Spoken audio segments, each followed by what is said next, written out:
വാസിഫ്, എന്തായാലും നിങ്ങളുടെ ഒരു പരാജയമൊക്കെ കഴിഞ്ഞ് വലിയൊരു ഭൂരിപക്ഷമായിട്ട് സർക്കാർ അധികാരത്തിൽ വരുന്നു. എനിക്ക് തോന്നുന്നത് എന്തായാലും മുഖ്യമന്ത്രി തീരുമാനമൊക്കെ അങ്ങനെ ഒരു വഴിക്കാകട്ടെ.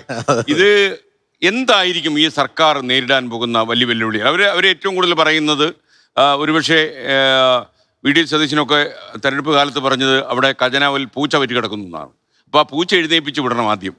അതാണ് ഏറ്റവും പ്രധാന പ്രശ്നം. എന്താന്ന് നിങ്ങൾ തന്നെ പറഞ്ഞു. അതായത് സതീശൻ പറഞ്ഞ നുണകളാണ്, അത് പലരും വിശ്വസിച്ചു എന്നുള്ളതാ. യഥാർത്ഥത്തിൽ കേരളത്തിലെ ഖജനാവ് അങ്ങനെയാണോ? അല്ല. ആന്റണിയൊക്കെ മുഖ്യമന്ത്രി ആയിരുന്ന സമയത്ത് നമുക്കറിയാം 5 നയാ പൈസ ഇല്ല എന്ന് പറഞ്ഞാൽ തുടങ്ങാം. എപ്പോഴും ഇല്ല, അവസാനം ഒന്നുമില്ല. ട്രഷറി ബാൻ ആയിരുന്നു. എന്നാൽ ഇടതുപക്ഷം ഭരിക്കുന്ന സമയത്ത് എവിടെയാ ട്രഷറി ബാൻ ഉണ്ടായത്?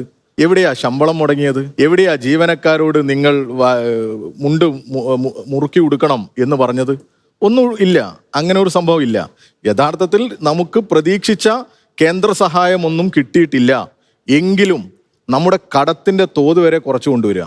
53-54% രാജ്യത്തെ GDP-യുടെ കടമുണ്ട് രാജ്യത്ത്. എന്നാൽ നമുക്കില്ല, നമ്മൾ കുറവാണ്. കഴിഞ്ഞ വർഷത്തേക്കാൾ ഇങ്ങനെ ഓരോ ഗ്രാജ്വലി നമ്മുടെ കടം കുറഞ്ഞു വരികയാണ്. ഇപ്പോഴും 6000-ലധികം കോടി രൂപ ക്ലോസ് ഇംബാലൻസ് വെച്ചാണ് ഈ ഗവൺമെന്റ് മാറുന്നത്.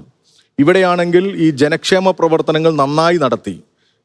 600 രൂപയുണ്ടായിരുന്ന പെൻഷനാണ് 2000 രൂപയാക്കി കൊടുക്കുന്നത്. അത് 30 ലക്ഷത്തോളം ജനങ്ങൾക്ക് കൊടുത്തത് 62 ലക്ഷം ജനങ്ങൾക്ക് കൊടുത്തു. അപ്പൊ അങ്ങനെ ഒരു ഖജനാവ് അപ്പാടെ ഇങ്ങനെ പൂച്ച പെറ്റ് കിടക്കുകയാണ്. ഖജനാവിനൊക്കെ ആരോഗ്യമുണ്ട്.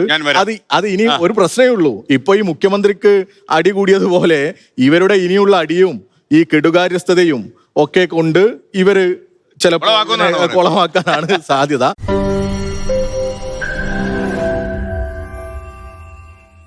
ലോകത്തെവിടെയായാലും ഏത് സമയത്തും 24 വാർത്തകളും ഓഗ്മെന്റഡ് റിയാലിറ്റി പാക്കേജുകളും എക്സ്പ്ലെയിനറുകളും വിശദമായി കാണാൻ ഞങ്ങളുടെ യൂട്യൂബ് ചാനൽ നിങ്ങൾക്ക് സബ്സ്ക്രൈബ് ചെയ്യാം.